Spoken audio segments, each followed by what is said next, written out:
The guy on the internet, calling on me to take stock. Who was I? Where'd I want to go next? He knew I felt hopeless. I did not.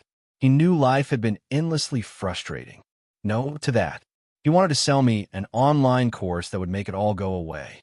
Switching my phone off felt like an insurgent act, but I did it, turning my full attention to the history documentary I had also been distracting myself with, drawing the conclusion it was Hitler himself that made Germany's World War II defeat inevitable. The ideology, the cult of personality, the idiocy of trying to take on the entire world at once and win. My mind flipping me back to other historical events that felt inevitable.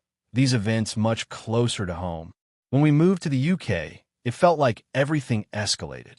My father had been mercurial before, but it became more frightening, less sporadic, perhaps because I was older, more aware now of my feelings.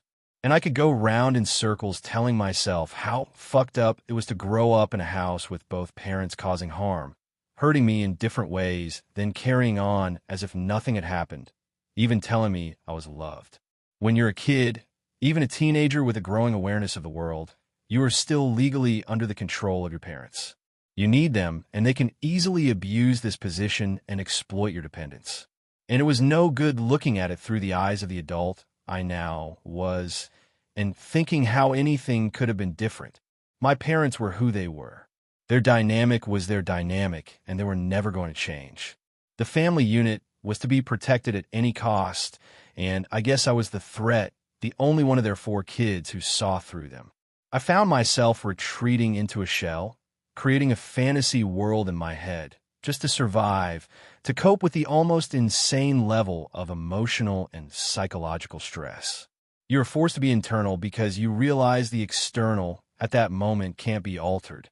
It was a childhood that felt like a sentence, and a mansion can be as much of a prison as anywhere else.